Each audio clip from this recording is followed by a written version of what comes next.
Buenos días. El día de hoy continuaremos con la segunda parte de la clase de obstrucción intestinal.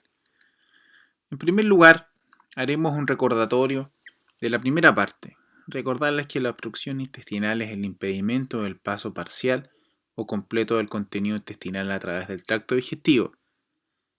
La obstrucción intestinal alta es proximal a la válvula ileocecal y la obstrucción intestinal baja es distal a esta. Las etiologías más frecuentes de obstrucción intestinal alta son las adherencias en las vías. Luego le sigue las hernias y posteriormente los tumores y algunas otras condiciones. Las etiologías más frecuentes de la obstrucción intestinal baja son los tumores, los vólvulos y la enfermedad diverticular. El diagnóstico es clínico y se apoya en el estudio del laboratorio y imagenología para tomar la decisión.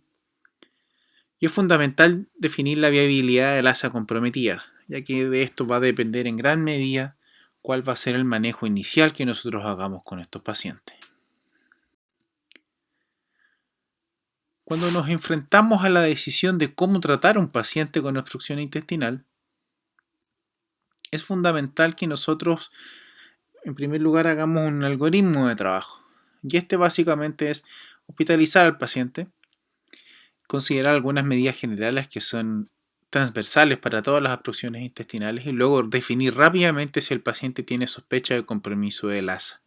Si tiene compromiso del asa, clínica, de laboratorio, es evidente que el paciente tiene que ir a una cirugía inmediata. Si no, uno puede poner paños fríos a la situación y hacer un manejo específico. ¿Cuáles son las medidas generales de lo que estamos hablando?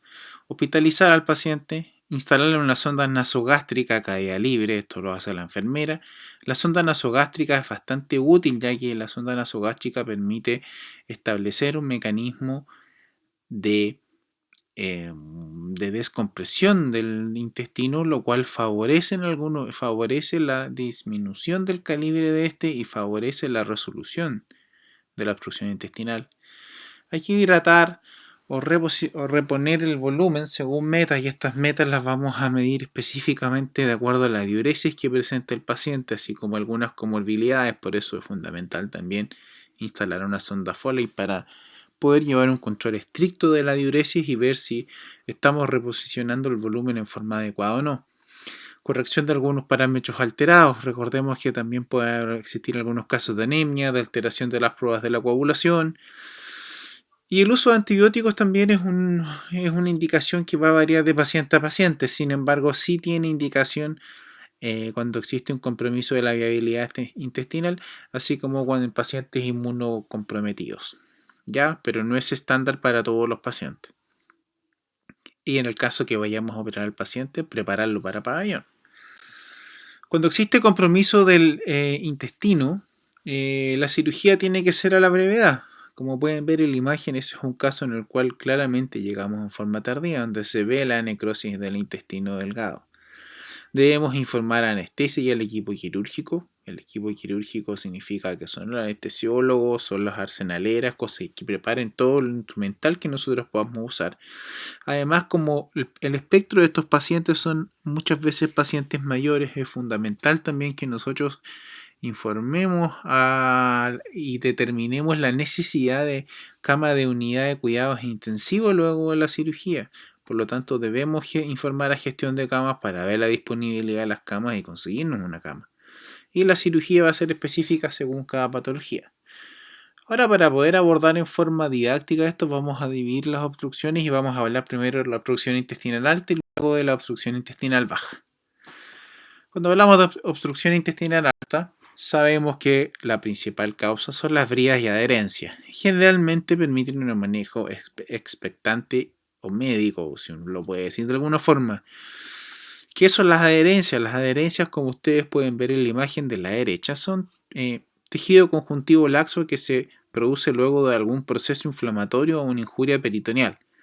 Es un proceso normal luego de las laparotomías abdominales.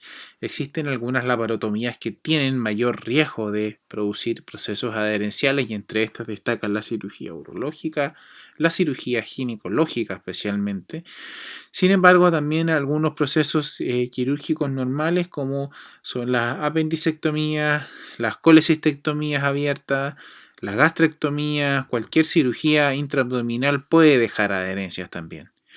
Pero en general, no todos los pacientes terminan haciendo síndromes adherenciales, si no sería un desastre, ya que alrededor de las 8 semanas se inicia un proceso normal de fibrinolisis que en la gran mayoría de los pacientes, por decirlo de alguna forma técnica, disuelve o disgrega estas adherencias. ¿Qué son las brías? Brías de adherencia es distinto. La bría en general es una banda o un tejido fibroso vascularizado al cual se une la serosa revestida de epitelio y actúa como una verdadera banda dentro del intestino, la cual puede determinar algún proceso de obstrucción o puede ser el pivote para que el intestino delgado abra sobre él un vólvulo. En general, cuando hablamos de las adherencias, existe claramente el antecedente de cirugía previa. En el 70% de los casos se resuelve sin necesidad de la parotomía y aquí es cuando uno habla del manejo médico, que es básicamente descompresión intestinal con una sonda nasogástrica, el soporte hidroelectrolítico, reposicionando las pérdidas que el paciente presente por el tercer espacio. Tenemos que estar en una vigilancia constante del desarrollo de isquemia intestinal, por lo tanto aquí es fundamental que el paciente debe ser seguido por un cirujano, idealmente por el mismo cirujano que ingresó al paciente, y uno lo va valorando durante todos los días con el examen físico, así como algunos exámenes de laboratorio. Y también hay un periodo de vigilancia de esto. En el fondo, si yo establezco que alguien va a manejo médico, no significa que voy a esperar 2 semanas para que se resuelva esto. No, hay un plazo que es variable, pero en general va de los 2 a 7 días. ¿Cuáles son los factores predictores de mala evolución de esto? Especialmente el dolor abdominal continuo, aparición de signos de irritación peritoneal y alteración de los exámenes. Es difícil que uno dé una receta de cocina, pero aquí es fundamental la sensación que tiene el cirujano al evaluar al paciente día a día, y aquí depende mucho de la experiencia del cirujano también. ¿Ya? Y por eso es súper importante que idealmente el paciente sea evaluado por quién lo hospitalizó, ya que uno puede ver y evaluar mediante el examen físico si tiene mayor o menor dolor abdominal, si tiene mayor signos de irritación peritoneal, y aquí uno, además de todos estos factores, uno también, el predictor de evolución favorable en este caso es que el paciente presente tránsito intestinal. De estar disponible existe una forma bastante útil de seguir a los pacientes, que es haciendo la prueba de gastrografino de contraste oral, que uno administra este contraste por vía oral al paciente y uno va siguiendo al paciente. ¿Cuál sería el rol de este contraste? En primer lugar, que nos contribuye al diagnóstico sindromático, lo clarifica en forma evidente. La hiperosmolaridad que tiene el contraste disminuiría el edema parietal, por lo tanto esto ayudaría a la descompresión del intestino, así como también tiene un efecto sobre el peristaltismo, aumentándolo. Ahora, si nosotros establecemos un algoritmo de manejo, el algoritmo de manejo es bastante claro, y la verdad es que obstrucción intestinal por vías, uno primero tiene que sospechar compromiso de la viabilidad intestinal, que es lo que hemos hablado en todos los momentos, en todo momento. Si hay compromiso, va a cirugía inmediata, eso es evidente. Ahora, si no, uno puede intentar el manejo médico. ¿Cómo hace el manejo médico? Si yo tengo disponibilidad, le doy al paciente contraste oral y le hago una radiografía abdominal a las 6 horas. ¿Cómo sé yo que el paciente tiene una alta tasa de probabilidad de recuperarse? Porque voy a ver que el contraste está en el colon, es decir, ha pasado al intestino delgado. Si no es así, puedo repetir la radiografía a las 24 horas, a las 48, a las 72, y si yo veo que en el fondo el contraste está hacia distal, la probabilidad de que esto se resuelva es bastante alta.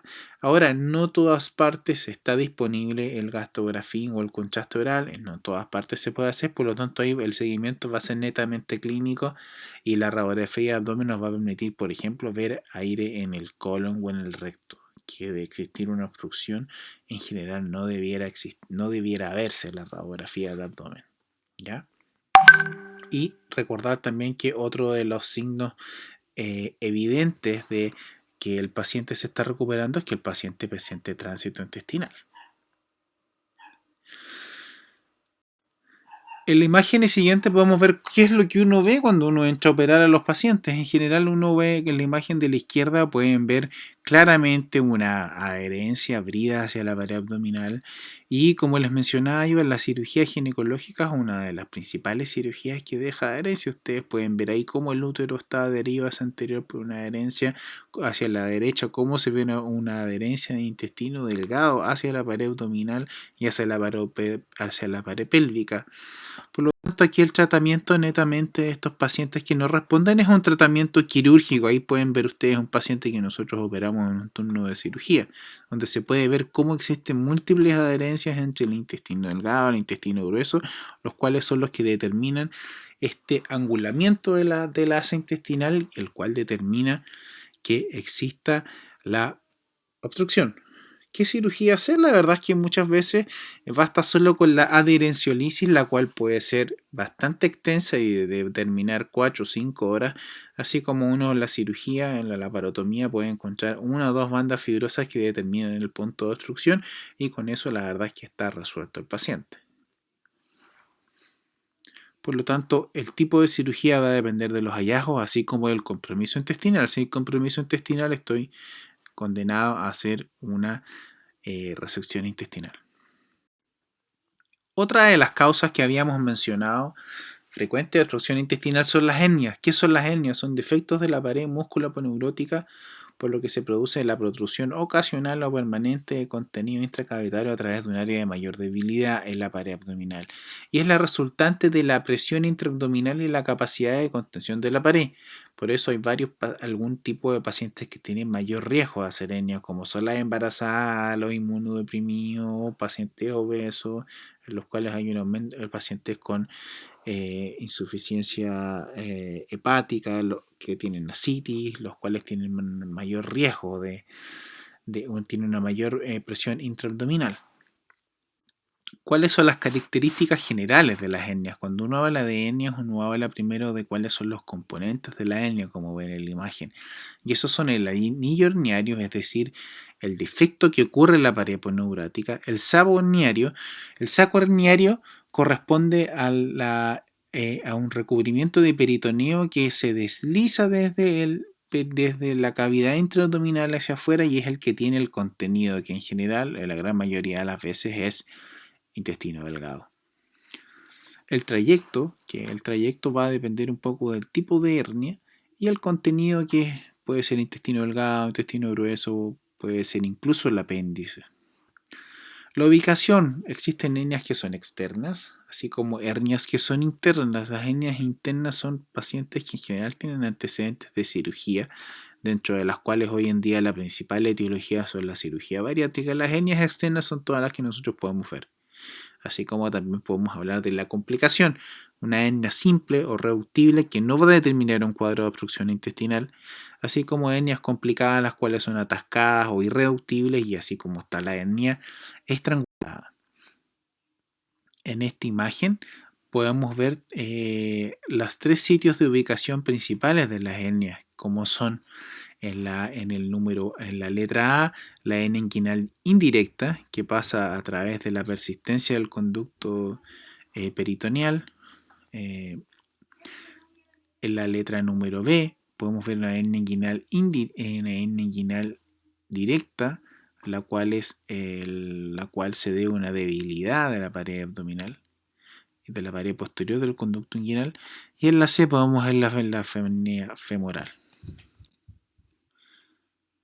Algunas imágenes características de los hallazgos que nosotros encontramos cuando operamos hernia.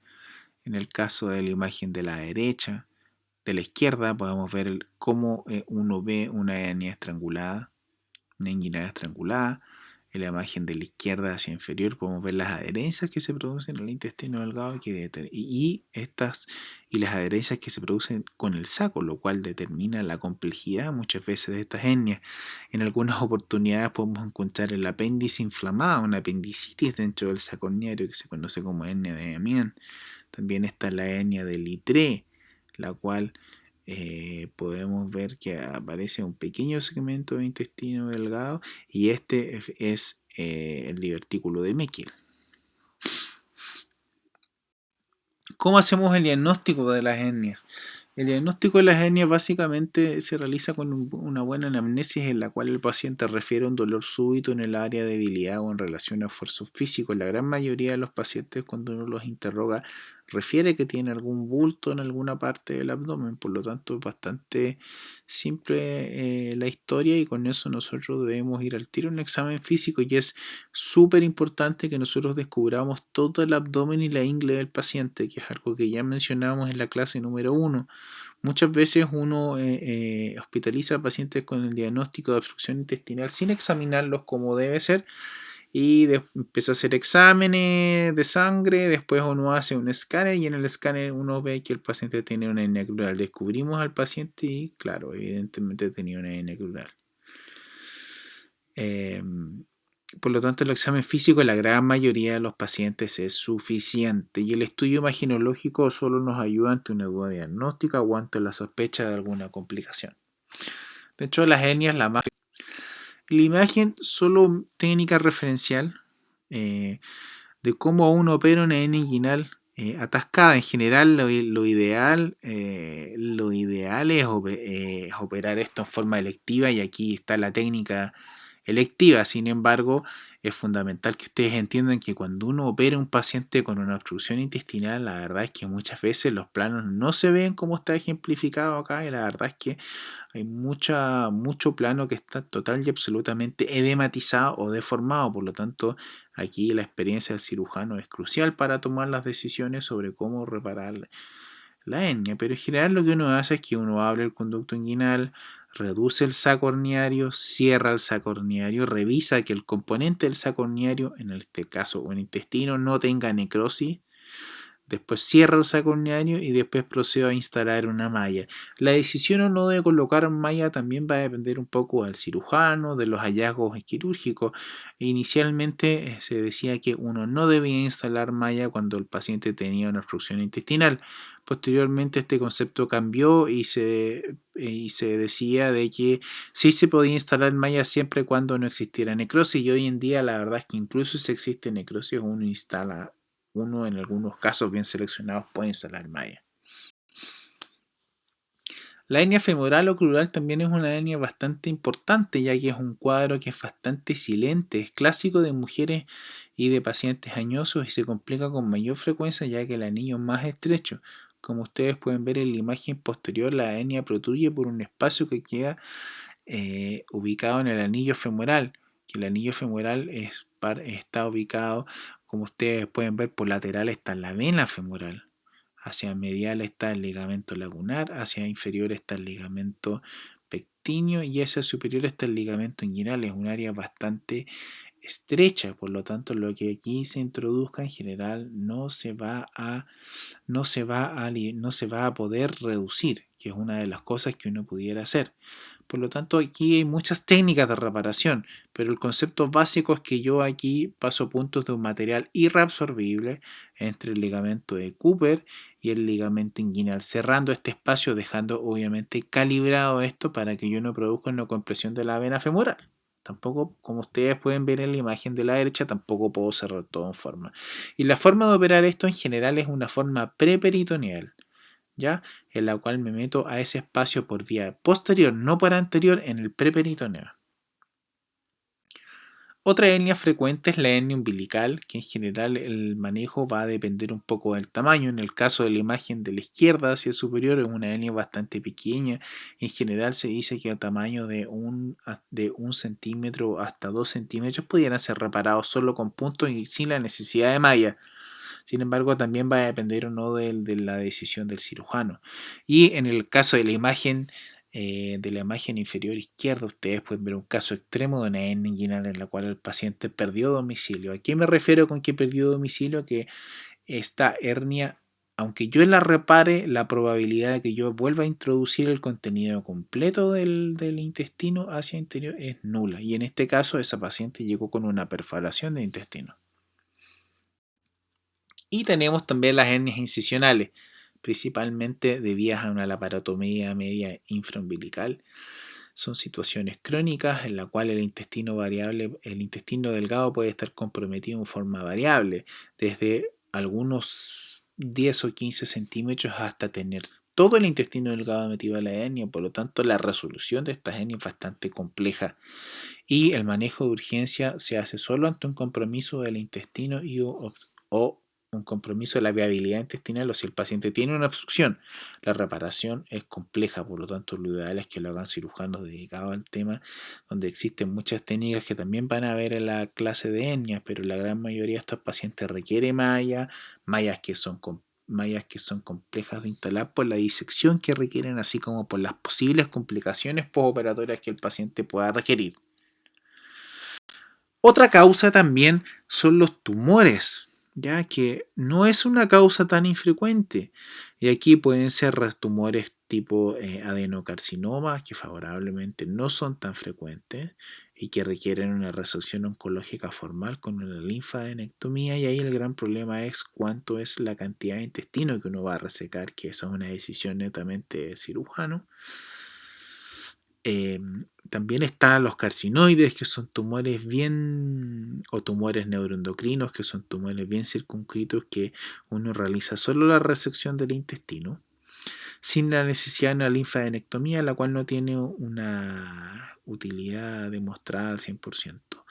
Pero lejos los tumores más frecuentes son la carcinomatosis peritoneal, es decir, algún tumor que no ha sido controlado en forma adecuada, así como los linfomas. Y dentro de los linfomas, los más frecuentes son los linfomas de no-Hodgkin, que son una de las principales causas de obstrucción intestinal por tumores.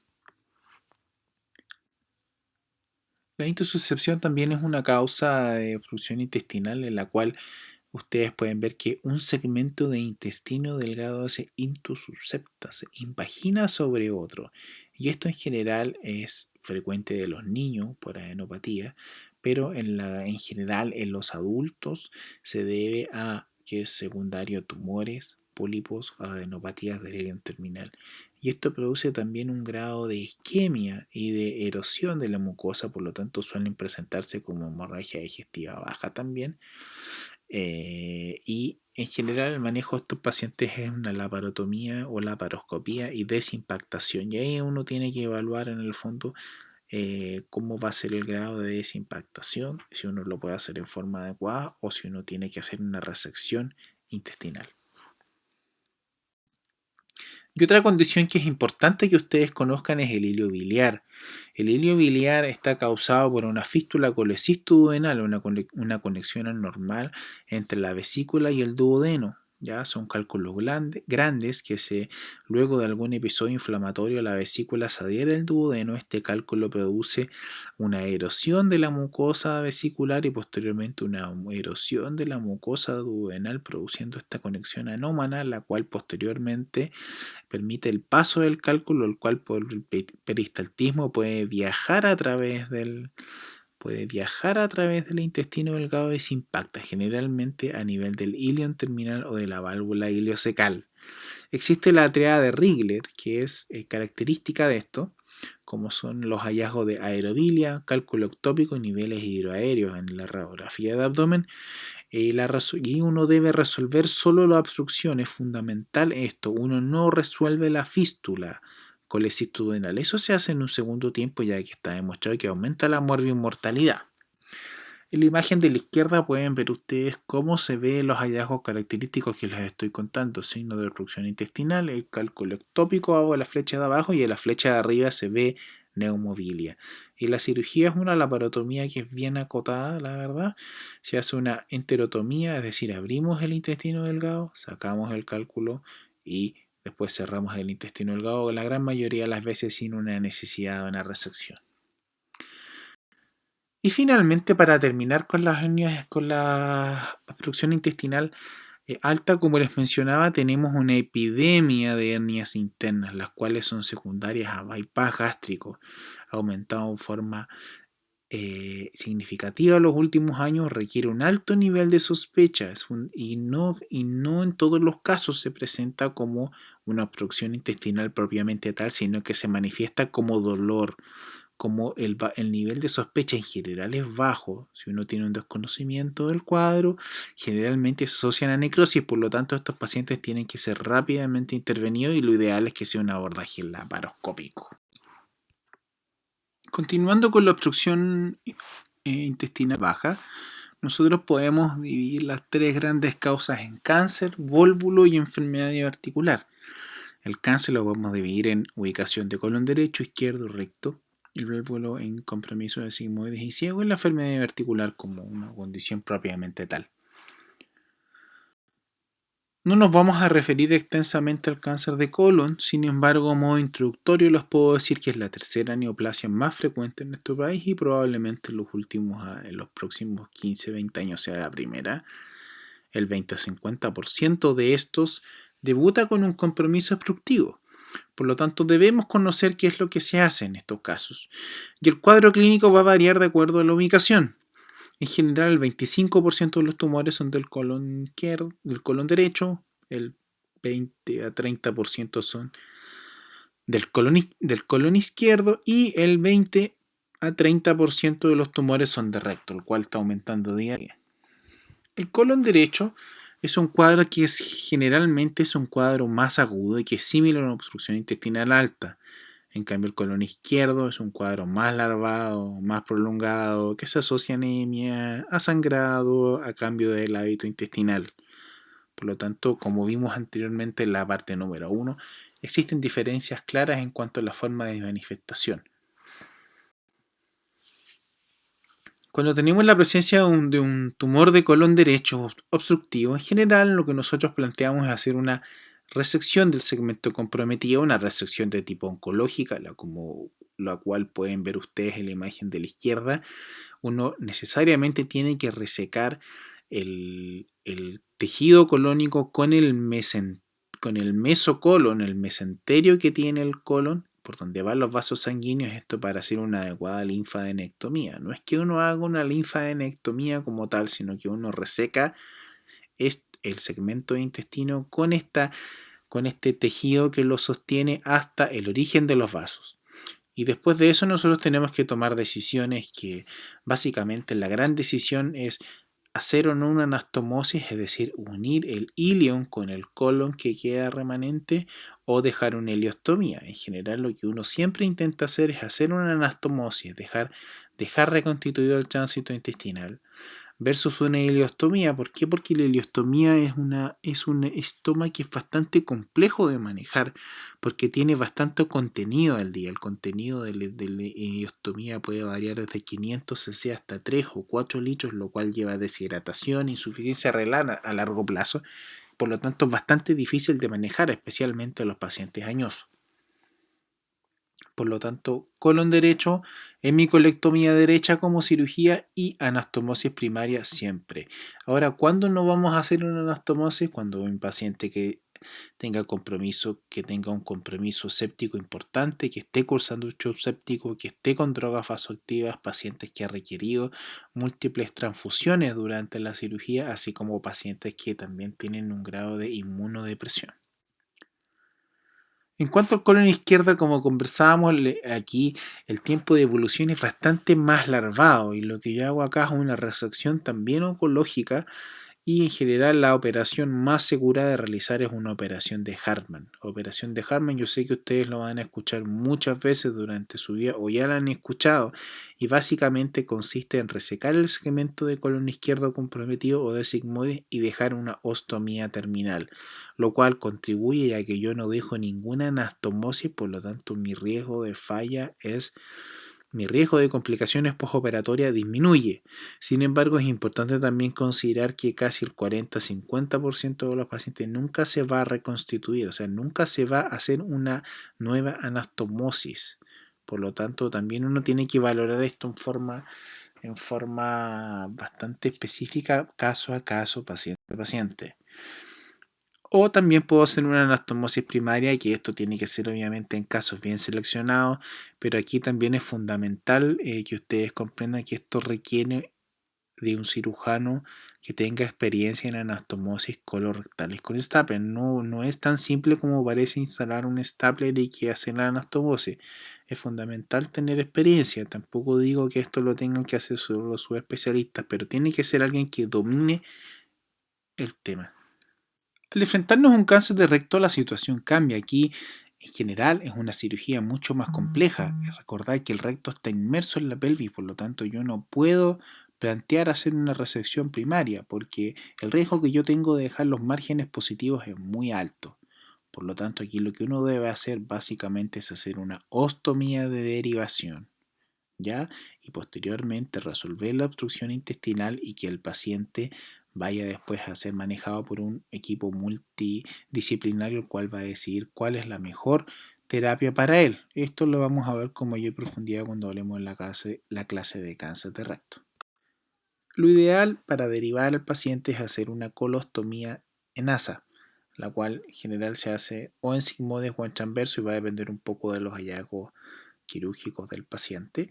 Y otra alternativa, pero no es tan recomendada, es hacer una ileostomía en asa. ¿Cuándo hace uno una ileostomía en asa? Cuando la válvula ileocecal está incompetente. ¿Cómo sé yo que está incompetente? Porque voy a ver una dilatación no solo del colon, sino que también del intestino delgado. Por tanto, resumiendo el cáncer de colon y recto obstructivo, podemos decir que cuando nos enfrentamos a un cáncer de colon tenemos que definir si es derecho o izquierdo. Si es derecho, podemos realizar una hemicolectomía derecha y después nosotros tenemos que tomar la decisión de hacer una anastomosis o de hacer una ileostomía terminal. Aunque lo ideal, y está recalcado en negro, es hacer una anastomosis primaria. Frente al caso de colon izquierdo, la verdad es que la cirugía en general es bastante estándar y lo que uno debe hacer es realizar una operación de Hartmann. Y la anastomosis primaria uno debiera planteársela en casos bien seleccionados.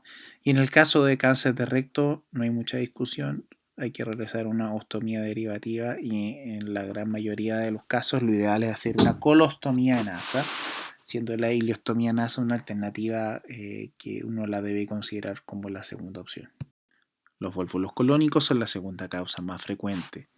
El vólvulo de colon hace referencia al giro del colon sobre su eje mesentérico, el cual determina obstrucción, isquemia, perforación y peritonitis. La ubicación más frecuente es el colon sigmoide en el 60% de los casos, 35, casi 40% de los casos de ciego, aunque también puede presentarse en ciego y colon transverso. Dentro de los factores de riesgo para presentar un vólvulo del colon destacan pacientes ancianos institucionalizados, pacientes con trastornos neuropsiquiátricos, pacientes con constipación crónica, abuso de laxantes, cirugías previas, la presencia de megacolon, chagásico por Hirschsprung de altura, así como una dieta rica en fibra. La clínica en general es dolor abdominal, distensión y ausencia de tránsito. La presencia de vómitos es inusual por ser una obstrucción intestinal baja. En el examen físico, una importante distensión abdominal, más hacia superior, timpanismo en la percusión y signos de irritación peritoneal. En las siguientes imágenes podemos ver los hallazgos característicos en la radiografía abdomen de vólvulos sigmoides, como son el grano de café. Ahí también ustedes pueden ver que dependiendo de la ubicación de la lesión uno se puede orientar. ¿Ya? El vólvulo sigmoide, la ubicación y el área del twist es hacia superior derecho, en cambio la del vólvulo cecal es hacia medial izquierdo. Eso también nos puede ayudar a facilitar el diagnóstico solo con una radiografía de abdomen. Y como pueden ver ustedes, estos son los hallazgos con los que uno se encuentra cuando ve a un paciente con un vólvulo sigmoide. Ve un gran colon sigmoide dilatado. Existe un colon que es bastante redundante. Como pueden ver ustedes, incluso ahí yo puedo resolucionar esto incluso con con una laparotomía media pequeña. El colon tiende a exteriorizarse fácilmente. Si existe o no necrosis, yo voy a tener que tomar la decisión de resecar o no. Ahora, ¿cuál es el manejo que yo debo realizar de un paciente con un vólvulo de sigmoides que debuta en la urgencia? Y para yo definir cuál es el tratamiento, todo va a depender de la forma de presentación del paciente.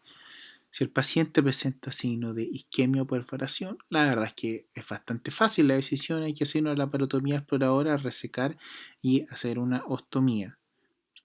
Y en el caso de que no, yo lo primero que tengo que plantear es hacer una destrucción endoscópica y si esto es posible, hago una cirugía electiva y ahí yo tomo la decisión si hago una anastomosis o no.